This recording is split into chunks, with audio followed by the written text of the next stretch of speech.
Boa noite. Meu nome é Francisco Piantaro, sou professor do Departamento de Patologia e nós vamos nos encontrar aqui nessas duas próximas aulas sobre patologia osteoarticular. Hoje nós falaremos sobre o metabolismo ósseo e falaremos um pouco sobre osteoporose e osteomalácia e as causas de hiperparatireoidismo, tá? E na aula seguinte, do dia 26, nós continuaremos nesse assunto de patologia osteoarticular, onde a gente vai tecer mais detalhes sobre a osteodistrofia renal, as fraturas e sobre a osteoartrite, tá? Que é um assunto bastante interessante para vocês, da fisioterapia. Nós temos no dia 26 uma atividade que será sobre essas duas aulas. Essa atividade eu irei colocar no SIGA, né, até a semana que vem, e ela terá peso 1, né, ela contará como uma atividade para essa unidade, né, que eu acho que é a primeira unidade, se não me engano. E também no dia 26 nós teremos uma aula demonstrativa sobre um caso clínico relacionado com essas aulas de patologia osteoarticular, tá? Essa aula será síncrona, né? Vocês terão, eu vou enviar um link para vocês para acessarem uma sala virtual. E eu gostaria de combinar com vocês o horário, né? Depois vocês entrem em contato comigo por e-mail ou através do coordenador da disciplina, se vocês concordam com o horário das 8 horas da manhã, que seria realmente o horário da nossa disciplina, se ela fosse presencial, né? Então, seria essa atividade síncrona às 8 horas da manhã, ou seja, na próxima segunda-feira, dia 26, tá? Então, vamos lá. Vou colocar aqui a caneta para vocês verem. Vamos passar aqui o primeiro slide. E eu vou mostrar aqui para vocês um pouco sobre... ficou muito escuro, melhor essa aqui. Um pouco sobre a...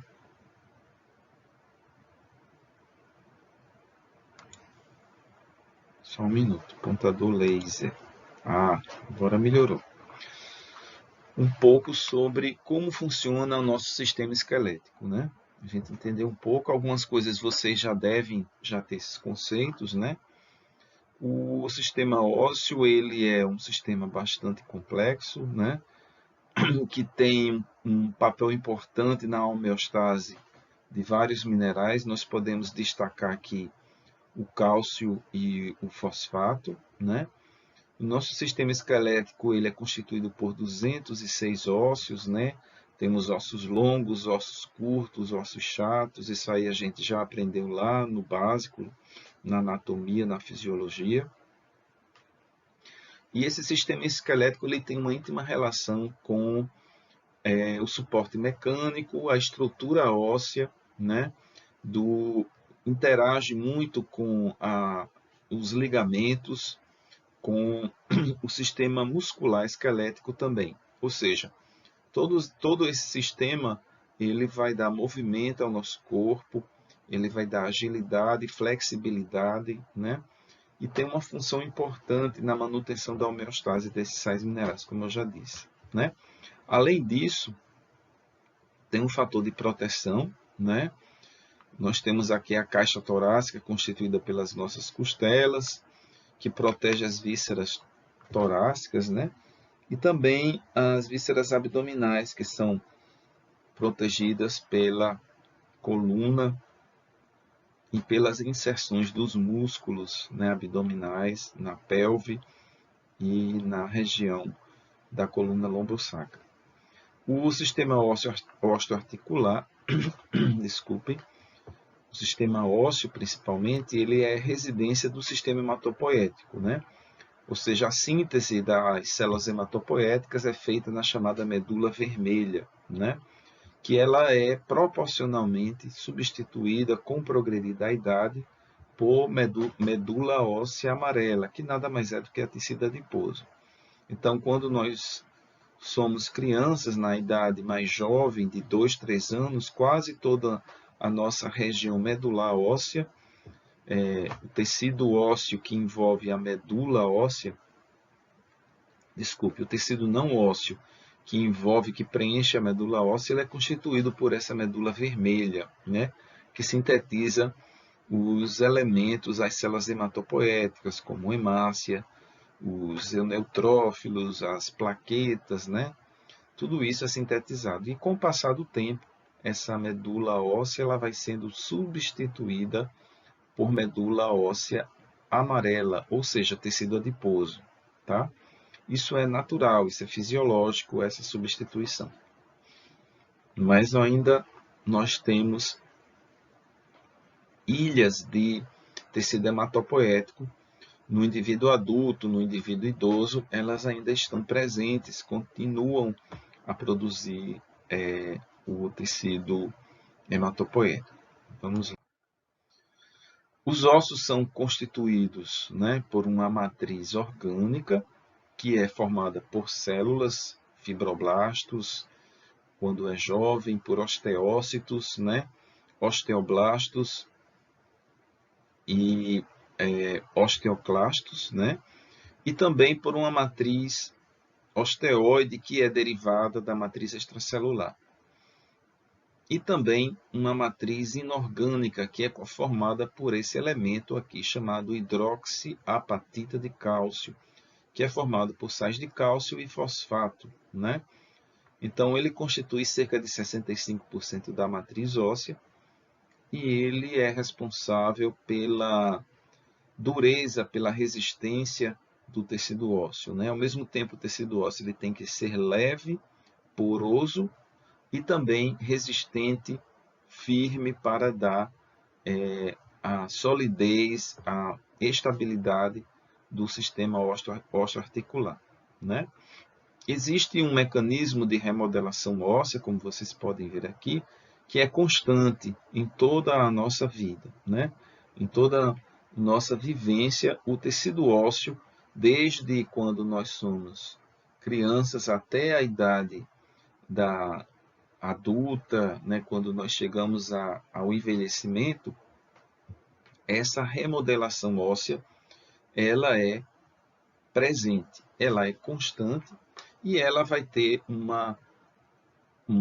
digamos assim, uma proporcionalidade de acordo com a idade. Ou seja, os indivíduos mais jovens têm um maior nível, uma maior concentração de tecido ósseo em atividade de remodelação, enquanto que os indivíduos mais idosos, essa remodelação diminui, né? E ela constitui basicamente na reabsorção óssea e na renovação. O nosso tecido ósseo ele constantemente está passando por esse processo. Isso não significa dizer que os ossos eles vão ser totalmente reabsorvidos e renovados, não. Isso ocorre de uma forma muito microscópica, né? Onde ocorrem pequenas fraturas ou fraturas microscópicas, né? Devido a essa relação íntima do osso com os ligamentos, com os movimentos, né? Esses pequenos traumas ocorrem e também pela própria função metabólica. O osso não é um tecido inerte, é um tecido vivo, né?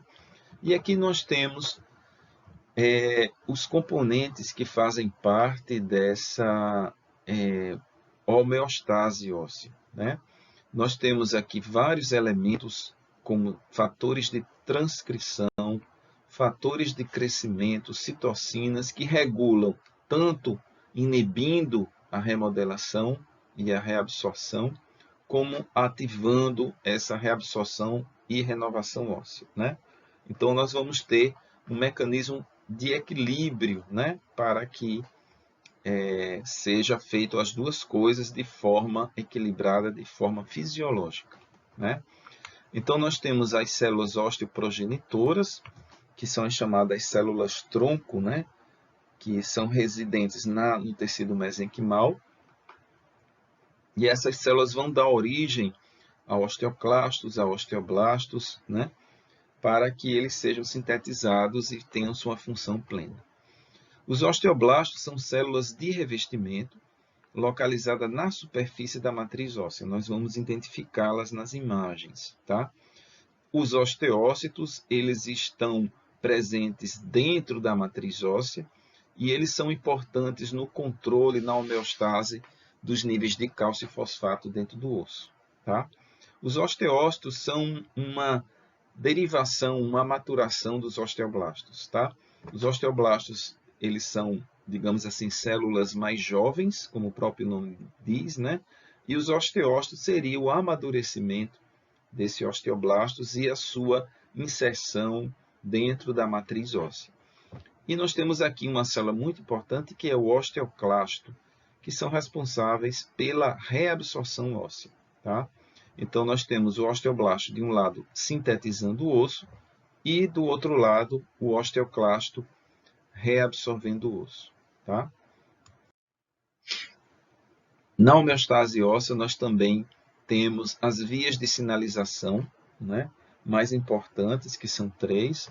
Aqui é importante a gente esclarecer que muitos mecanismos da homeostase ainda não estão bem evidenciados, ainda não estão claros, né? Não são compreendidos totalmente, né? E nós temos esses 3 fatores, né? Essas 3 moléculas aqui muito importantes. O RANK L, que é o seu ligante, e a OPG, ou osteoprotegerina, né? Além desses 3 fatores, nós temos hormônios que são envolvidos no metabolismo ósseo. Temos aqui o paratormônio da tireoide, que aumenta a reabsorção de cálcio, né? O estrógeno e progesterona, que tem também uma importante função no metabolismo ósseo, né? Aumentando a reabsorção óssea. Os glicocorticoides também e vários efeitos parácrinos que ocorrem entre osteoclastos, osteócitos e osteoblastos. Ou seja, essas células vão sintetizar substâncias que vão ter um efeito na vizinhança entre elas mesmas e com as células vizinhas, né? Nós não vamos entrar em detalhes sobre os mecanismos de ação de cada hormônio desse, mas vamos falar um pouco sobre esses 3 fatores aqui importantes. Vamos lá. Essa imagem aqui, ela mostra um esquema de como é o osso trabecular e o osso cortical, né? Todo o osso longo, que é a maior parte, a maioria do tecido ósseo é constituído dessa forma, nós temos uma parte cortical mais dura, como se fosse uma capa, como se fosse uma cápsula envolvendo o osso, né, por fora. E no seu interior nós temos um osso mais poroso, né, que é o osso trabecular. E é nessa área porosa onde reside o tecido hematopoético, ou melhor dizendo, a medula óssea vermelha e a medula óssea amarela, que é constituída pelo tecido adiposo. E dentro dessa matriz óssea, tanto a cortical quanto a região trabecular, nós vamos ter vários acidentes, várias estruturas, né? Temos os canais de Volkmann, os canais aversianos, o osso trabecular e cortical. Os canais de Volkmann seriam esses canais que formam essas laminações concêntricas de matriz óssea, por onde passam um vaso sanguíneo, uma veia e uma artéria para irrigação óssea. E os canais de Haversianos são esses canais que ligam os canais de Volkmann, tá? Então, isso vai ocorrer tanto na região trabecular quanto na região cortical. Observe que aqui dá para ver essas células que parecem umas aranhas, né? Com os filamentos. Isso aqui são osteócitos. E eu queria também destacar, na matriz óssea aqui pintada em amarelo, vocês vejam que tem linhas, né? Essas linhas são muito importantes para a integridade óssea, para a homeostase, porque elas são linhas de deposição de cálcio, de deposição de osteoide, quando o osso está sendo formado. E elas devem permanecer, devem ser obedecidas para manter a funcionalidade desse osso, né? A rigidez, a porosidade, tudo aquilo que nós já falamos. Com relação à homeostase ainda, nós temos de um lado aqui, vamos observar aqui uma célula grande multinucleada, que é o osteoclasto, e do outro lado, uma célula um pouco menor, com vários receptores na sua superfície, também conectada, ligada à superfície óssea, que são os osteoblastos. E aqui no interior, nós já conhecemos os osteócitos. Então, esses três elementos são fundamentais no processo de homeostase do tecido ósseo, tá? Então, nós temos aqui primeiro os osteoclastos, né, que recebem vários fatores de crescimento, vários estímulos para que eles possam ser ativados, e eles vão se localizar justamente numa área de ruptura óssea, numa área de microlesão. E ali eles vão reabsorver aquela área fraturada, aquela área que precisa ser refeita, reconstruída, né? Ocorre ali a formação de um microambiente, né? Onde essa célula pousa, e nesse microambiente é lançada uma série de enzimas, de fatores que vão ser responsáveis por essa reabsorção óssea, né? Então, é um processo bastante complexo. A célula osteoclasto é uma célula multinucleada, né? E ela provavelmente é originada de fatores de células precursoras de osteoclastos, né? E tem a sua origem em macrófagos, né? Em outras células que têm uma função semelhante. Do outro lado, nós temos aqui os osteoblastos, né, que estão na sua forma mais ativa. Observe que eles estão cheios de receptores, né? Existem várias proteínas que se ligam ao osteoblasto, né, como a beta-catenina, a BMP, que nós não vamos falar muito sobre elas, mas que ainda a sua função não está bem esclarecida. E ela tem um papel diferente do osteoclasto. Ela vai ter um papel na síntese de uma matriz osteoide, né? Que é essa lâmina aqui cor-de-rosa que nós estamos vendo.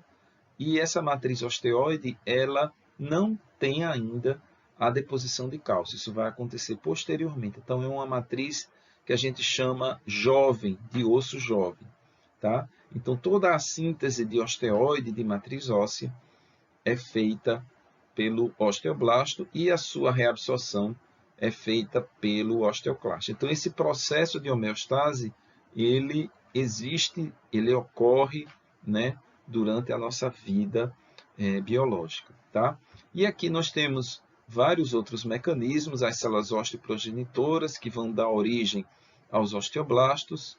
Nós temos aqui vários fatores, citocinas, que estão sendo ativados por fatores liberados pelas células osteoprogenitoras e pelos osteoblastos também. Vamos continuar. Essa outra imagem mostra melhor como é a função, o controle da atividade osteoclástica, né? Observe que o osteoclasto aqui ativado, ele é uma célula precursora, né? Uma célula que ainda não se transformou em osteoclasto, né? Uma célula imatura. Essa célula, ela precisa ser ativada para ser transformada em osteoblasto, nessa célula aqui que nós estamos vendo multinucleada, mas para isso ela precisa receber uma ligação forte com o seu ligante aqui na sua superfície. Esse ligante do Rank, ele está presente na célula estromal ou no próprio osteoblasto, tá? Ele se liga ao osteoclasto, aqui vocês estão vendo a ligação do receptor com o ligante e ocorre a ativação desse osteoclasto. Existem outros receptores coadjuvantes que fazem fortalecem ainda mais, intensificam mais esse sinal de ativação. Do outro lado, existe um fator importante que nós falamos, que é a osteoprotegerina, né? Ou osteoprotegrina. Essa célula, essa molécula, ela tem uma função importante na inibição desse ligante, ou seja, ele se acopla a esse ligante da célula estromal, do osteoblasto, e impede que ele ative o receptor do RANK e assim transforme o precursor do osteoclasto em um osteoclasto ativado. Ou seja, existe um equilíbrio, né? Um controle que permite que o osteoclasto seja ou não ativado de acordo com a sua função, de acordo com a sua necessidade, melhor dizendo, tá? Então, nós temos aqui a osteoprotegrina, ou osteoprotegerina, né? E aqui nós temos o RANK e o seu ligante ativando o osteoclasto. Como vocês podem ver, aqui nós temos, ainda falando sobre a homeostase, o tecido ósseo ele é formado principalmente por colágeno do tipo 1, né? Existem outras proteínas que constituem a matriz óssea que vai variar de acordo com a sua função, de acordo com o tipo de osso, né? Os osteoblastos eles vão depositando essa matriz colágena ainda não calcificada, ainda sem deposição de cálcio, né? Que é um osso chamado entrelaçado, né? E esse osso ele é formado também nas placas de crescimento ósseo, que aí nós temos outro mecanismo de síntese óssea, né? Que é a chamada a formação de osso a partir da cartilagem, né? Que ocorre na junção osteocondral. Então, esse osso lamelar, esse osso jovem, esse osso não calcificado, ele vai substituindo gradualmente o osso entrelaçado, né? Esse osso, aliás, desculpe, o osso lamelar ele substitui gradualmente o osso jovem ou entrelaçado, né? Ou seja, esse osso lamelar, a partir do momento em que ele começa a receber a deposição de cálcio e fosfato, né? Aqui nós estamos vendo nesse lado, no canto esquerdo, né? Os osteoblastos aqui formando essa linha, essa faixa de células, né? Que elas revestem esse osso pré-formado, que é essa matriz cor-de-rosa aqui. E no centro, essa área mais escura, mais vermelha, é o osso já maduro, né? Então, à medida que esse osso vai sendo formado, você vai tendo a deposição dessa matriz osteoide cor-de-rosa, né? Aqui estamos vendo um osteócito, aqui seria a célula, e em volta dela a matriz óssea calcificada. Ela fica realmente imersa dentro dessa matriz óssea, tá? E eles têm esses filamentos, esses receptores, essas ramificações que funcionam, são muito semelhantes aos axônios, né? Elas entram em contato cada vez mais para aumentar a superfície de contato com a matriz óssea para perceber essas alterações nos níveis de cálcio e fosfato do tecido ósseo. Aqui, mais uma vez, à esquerda, vocês têm os osteócitos para mostrar essas ramificações, essa rede canalicular, né? Importante. Observem as lamelações do osso já calcificado, como elas são feitas. E desse outro lado aqui, nós temos do lado direito as células osteoclásticas. Observe que elas cavam realmente o osso, né? Elas causam uma erosão, né? Uma destruição, uma reabsorção desse osso nas áreas em que elas estão atuando, né? Aqui já seria uma imagem no HE, né? Numa biópsia, onde você tem aqui as células do tipo osteoblastos, né?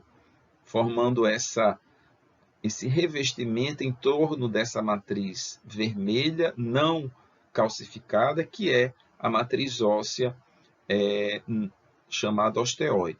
E aqui do outro lado, do lado direito, os osteoclastos, né? Bem no momento em que eles estão reabsorvendo a matriz óssea. Esse osso aqui ele está sendo reabsorvido, né? E isso vai acontecer também nos processos patológicos que nós vamos ver daqui para diante. Por isso é que eu estou me detalhando tanto nesses padrões morfológicos, nessa fisiologia do tecido ósseo, para que vocês possam entender a fisiopatologia dos processos como a osteoporose, como a osteomalácia, tá?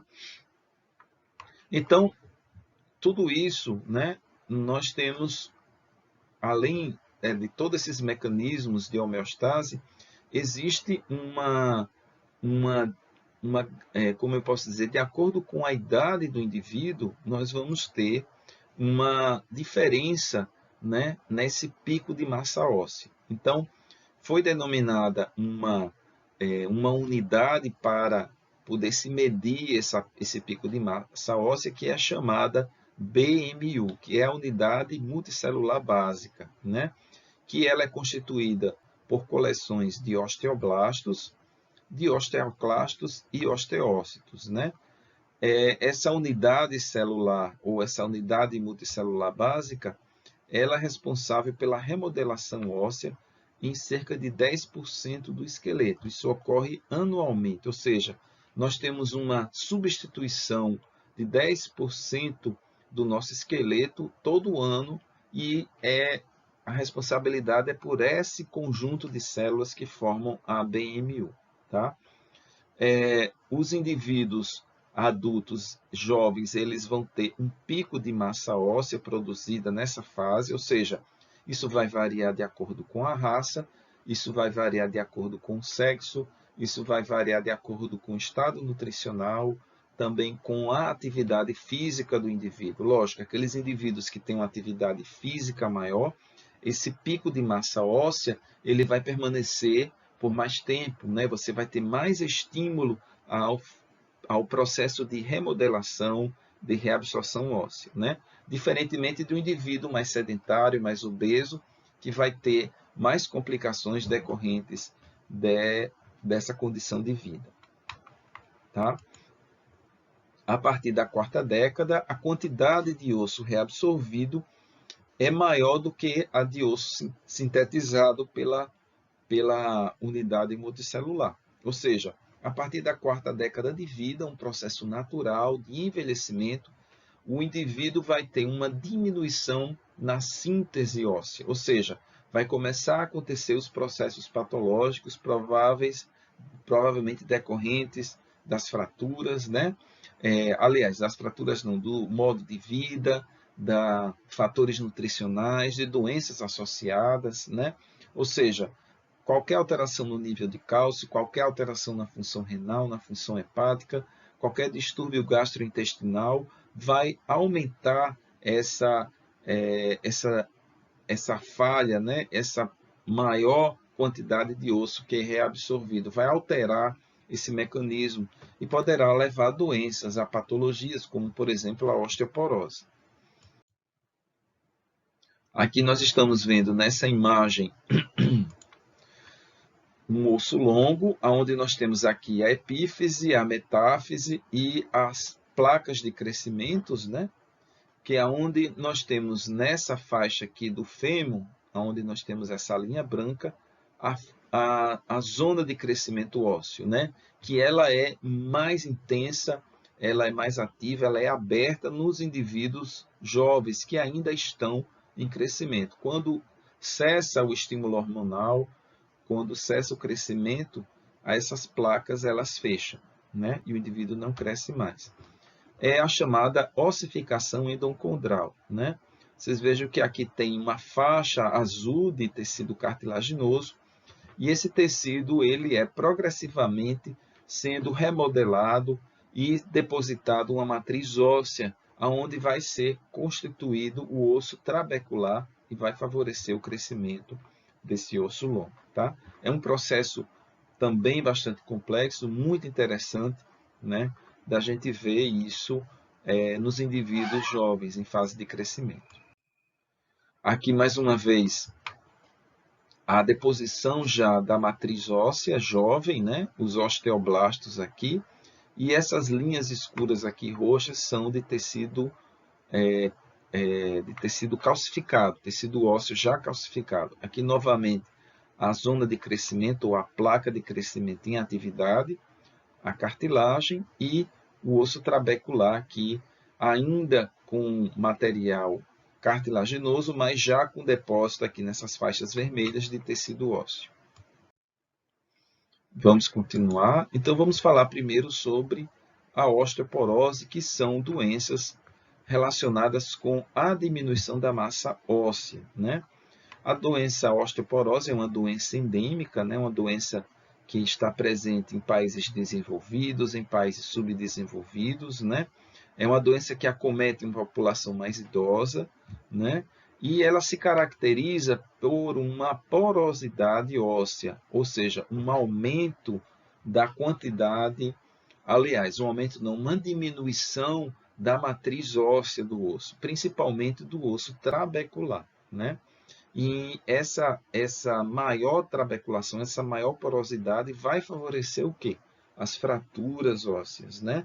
Que é uma das causas de complicações mais graves que existem, por exemplo, lá nos Estados Unidos, né?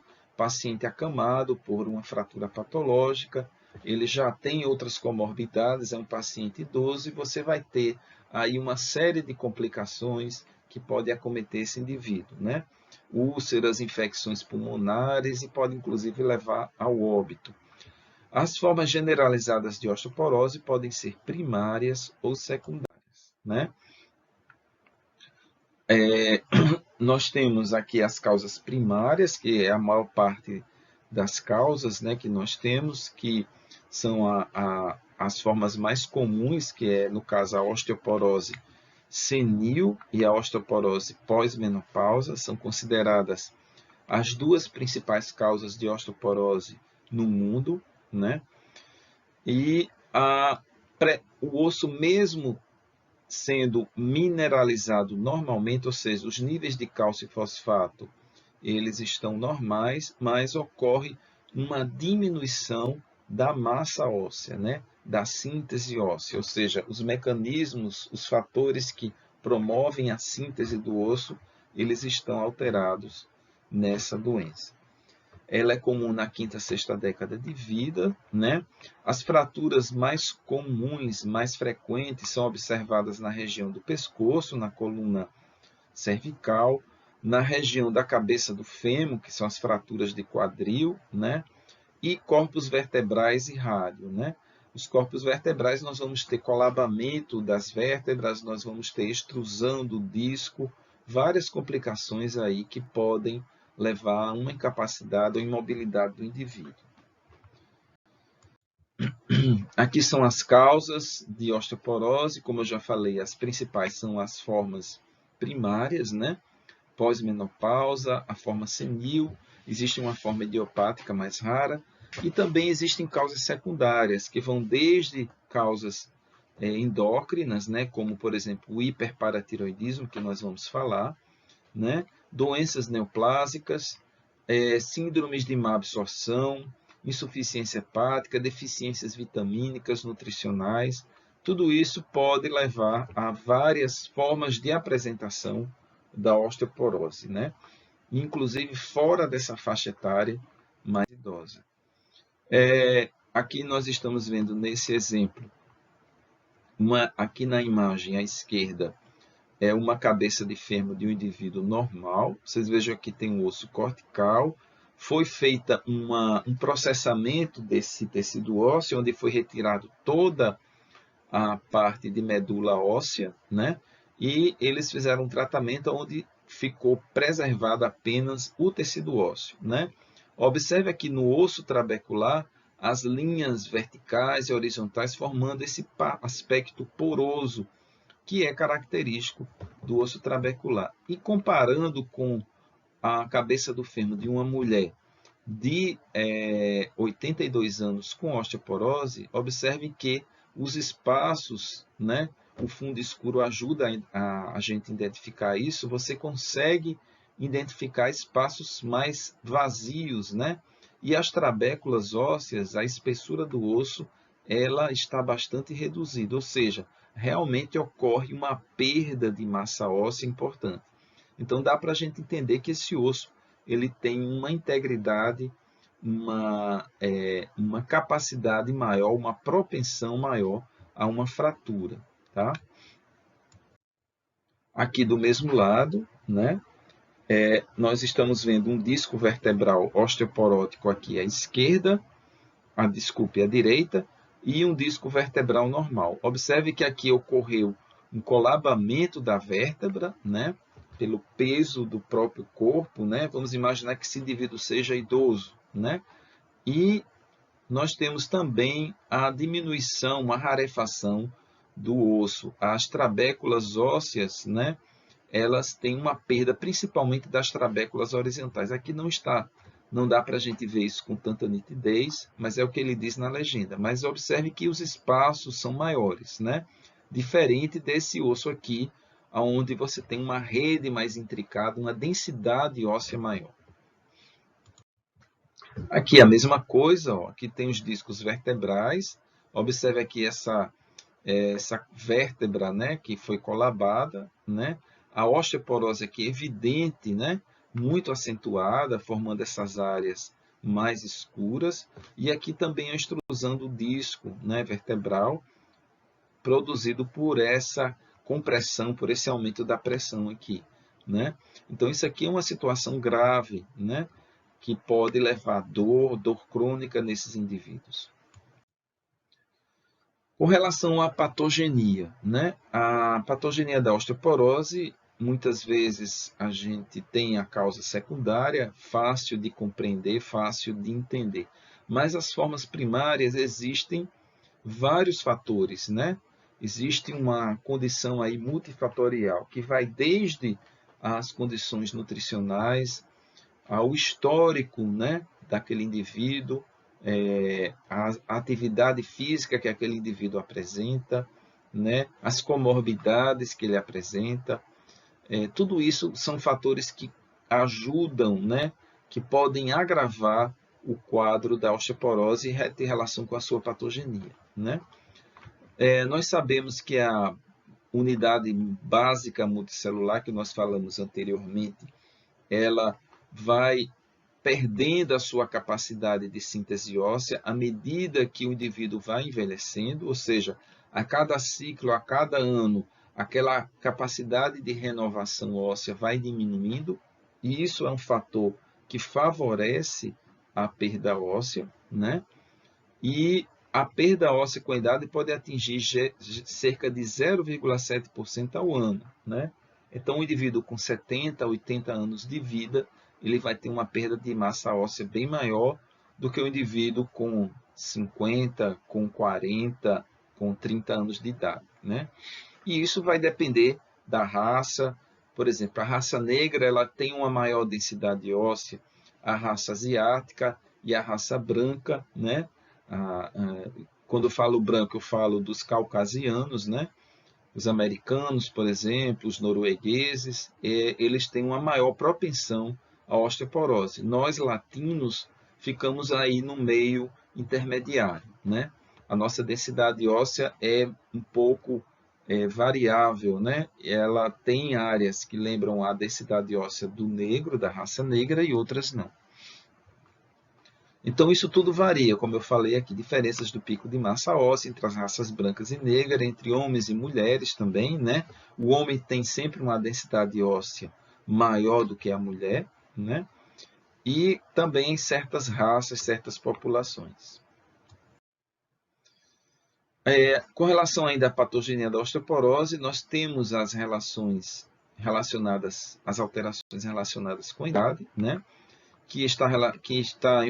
Envolve principalmente a osteoporose senil, né? Os osteoblastos e proteínas ligadas à matriz extracelular perdem a sua capacidade biológica em idosos quando comparados aos jovens, ou seja, todos aqueles mecanismos de homeostase óssea, eles vão ficando mais ineficientes, né? A síntese de matriz óssea pelos osteoblastos diminui, as proteínas que favorecem ao crescimento, que fazem os efeitos parácrinos, fatores de crescimento, elas também vão ter uma atuação menor, uma eficiência menor quer dizer. Isso vai acontecendo à medida que nós envelhecemos, né?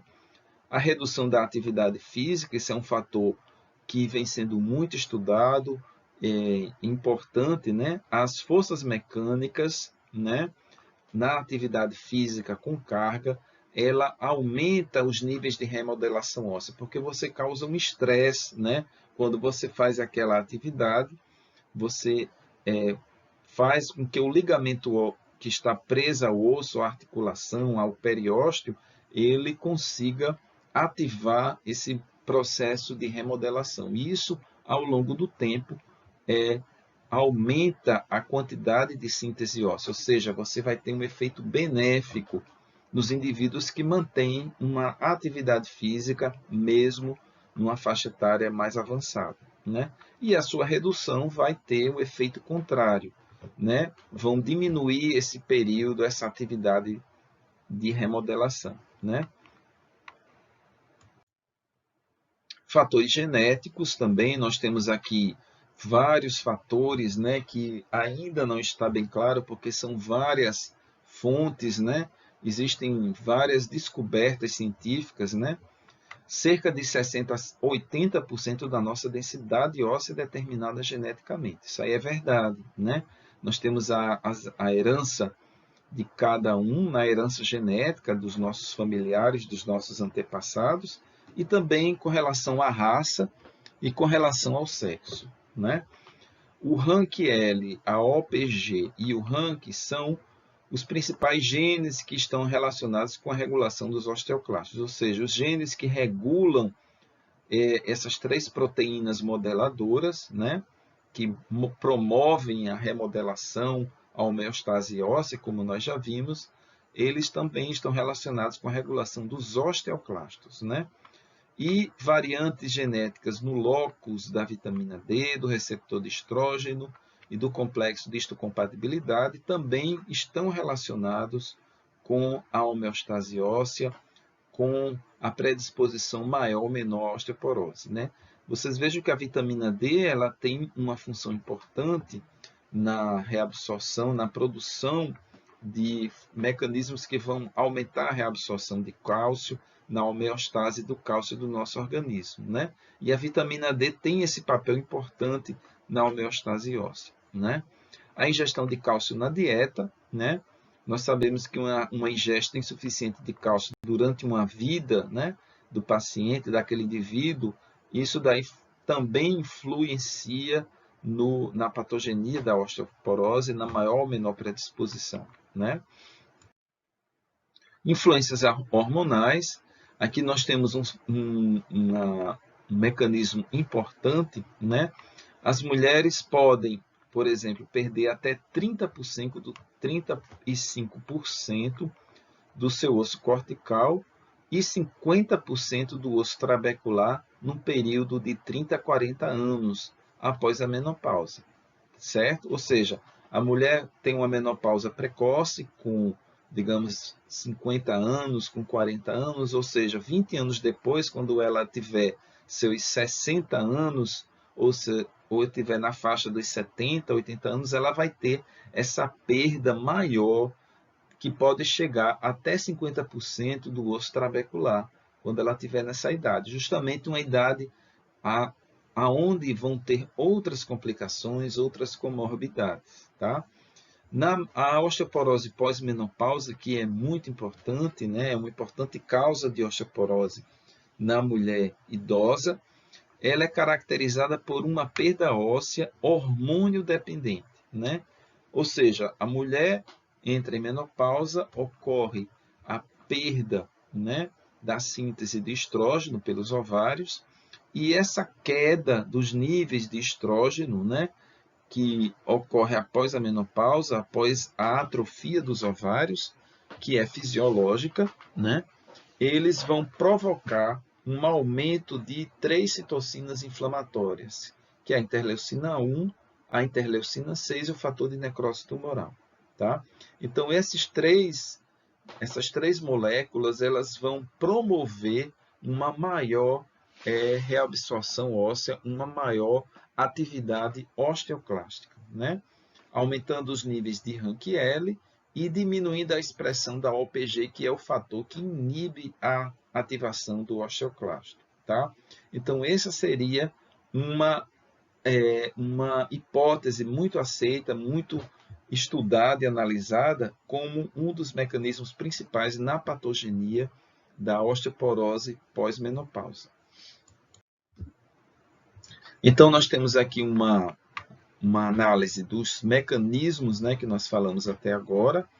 Aqui a menopausa, né, os mecanismos que estão relacionados com a sua patogenia, né, diminuição do estrógeno, né, devido à própria ação fisiológica do organismo, né, a perda progressiva na síntese de estrógeno pelos ovários, desculpe.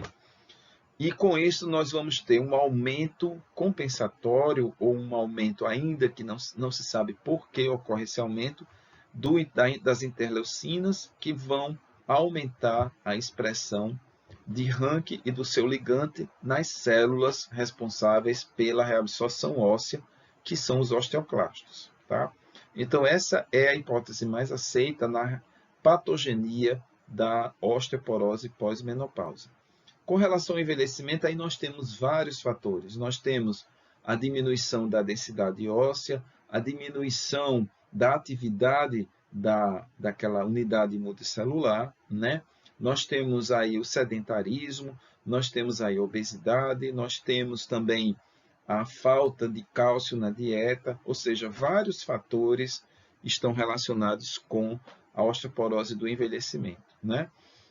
Mas, sem dúvida, a osteoporose pós-menopausa, ela é bem mais frequente, ela é bem mais grave, né? E numa mulher idosa, nós vamos ter as duas coisas atuando, né? E tem aqui também os fatores genéticos, né? A predisposição genética. Por isso é que algumas mulheres, mesmo numa faixa etária mais avançada, elas apresentam um grau de osteoporose bem menor do que outras, enquanto que outras pacientes vão apresentar níveis de osteoporose, a doença mais evidente, com fraturas graves, né? Isso aí tem relação também com a genética de cada um. Aqui, mais uma vez, mostrando a idade, a osteoporose tipo 2 e a osteoporose tipo 1, fatores genéticos, nível baixo de estrógeno, fatores também do meio ambiente, né? Modo de vida, né? Sedentarismo, tudo isso nós já falamos. E os mecanismos, né, de reabsorção óssea levando à osteoporose. Aqui nós temos o paratormônio, a síntese de cálcio, a liberação de cálcio de vitamina D, né, o metabolismo da vitamina D através da sua liberação pela enzima hidroxilase no rim, né, e a sua relação com o metabolismo do cálcio, importante nos mecanismos de reabsorção óssea. Quando ocorre, por exemplo, uma elevação do PTH, do paratormônio, nós temos uma maior reabsorção de cálcio do osso e uma perda da densidade óssea. E com isso, a osteoporose vai acontecer, né?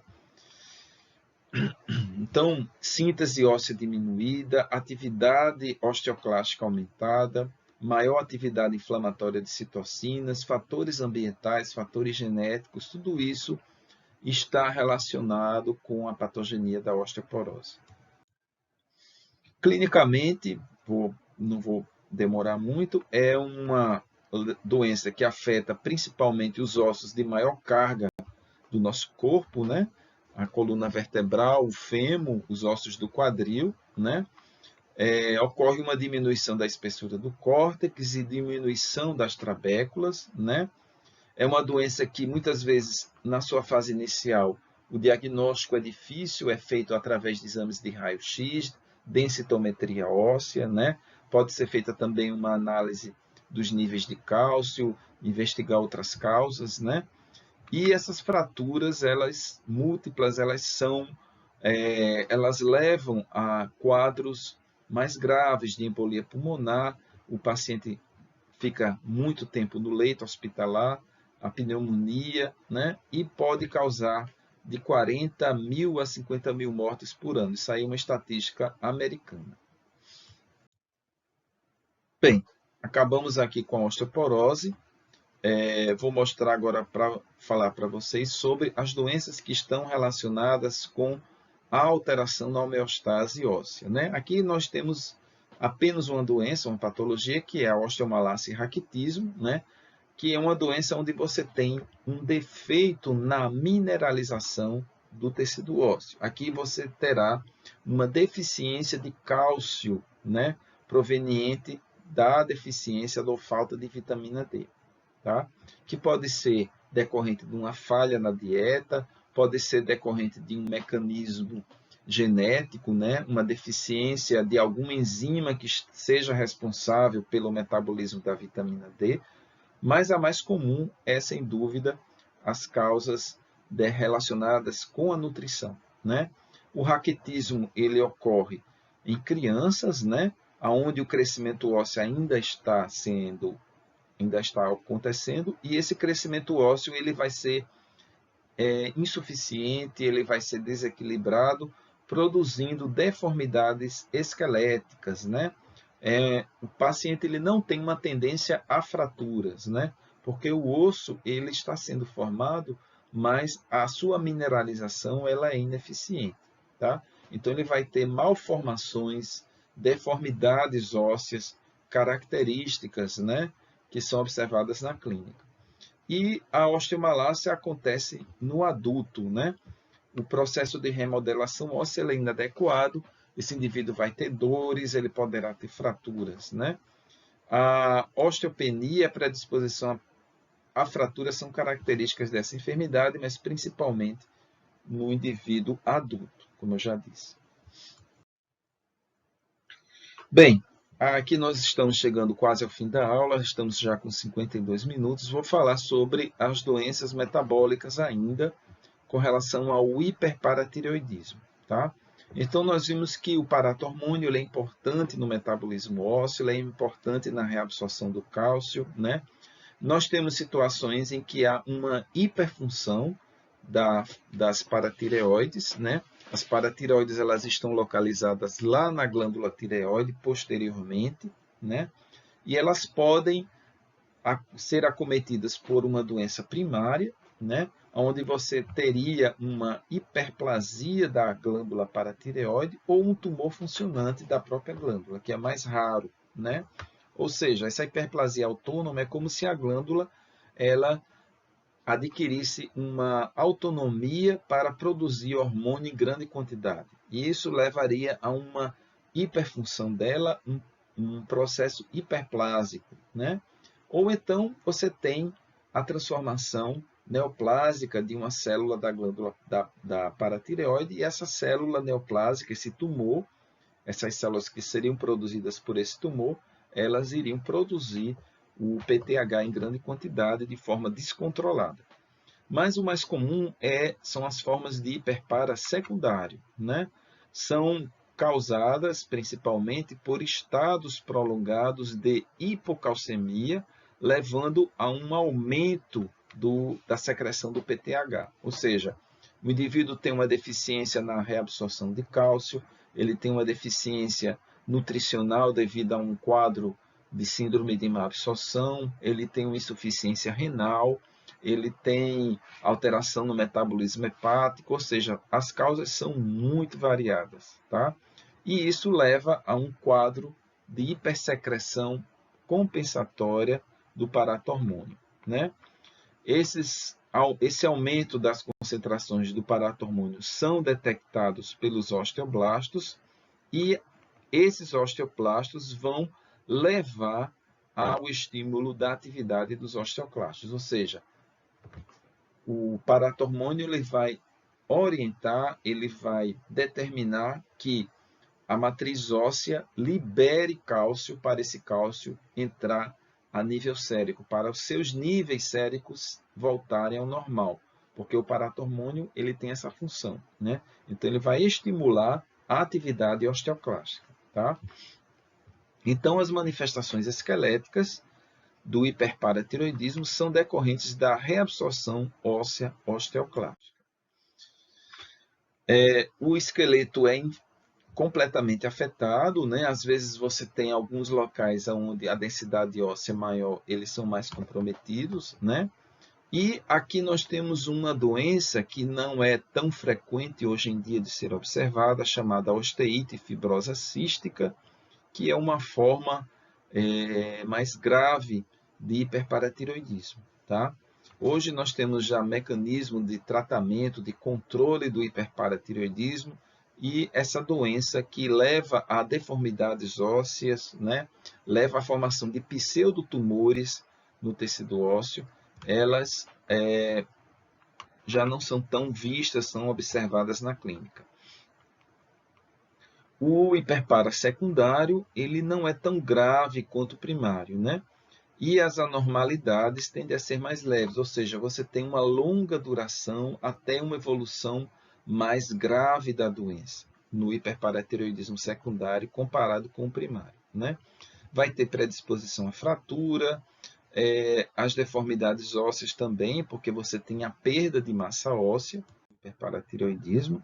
E aqui nós estamos vendo nesse raio-x um quadro de hiperparatiroidismo primário, né? Onde nós estamos observando o que eles chamam de tumores marrons, né? Que é essa osteite fibrosa cística, ou seja, nos dedos das mãos, nos ossos das mãos desse paciente, nas duas mãos, vocês vejam que existe essa área insuflada, né? Aqui nessa região, aqui como se fossem bolhas, né? Essas cavidades representam áreas de reabsorção óssea, só que elas insuflaram o tecido ósseo e causou um aspecto tumoral, né? Na histologia, nada mais é do que uma área de hemorragia com muita atividade osteoclástica. Isso não é neoplásico, isso é um processo de reparo, é um processo inflamatório que está acontecendo aí. Aqui nós estamos vendo a histologia, né? Aqui vocês vejam que tem uma trabécula óssea, né? De osso lamelar, com osteócito aqui nessa região. E observem a atividade osteoclástica intensa, né? Várias células aqui produzindo a reabsorção óssea, tá? Aqui outra imagem, né? O tecido ósseo trabecular mais delicado, aqui sendo reabsorvido por essa matriz, onde você tem várias células do tipo osteoclástico nessa região, tá? E aí você tem vários outros fatores, né? Atividade de proliferação vascular, atividade inflamatória, células inflamatórias, citocinas atuando, né? E observem como o osso ele fica delicado, mais fino, né? Ele vai cada vez mais perdendo a sua densidade e a sua espessura,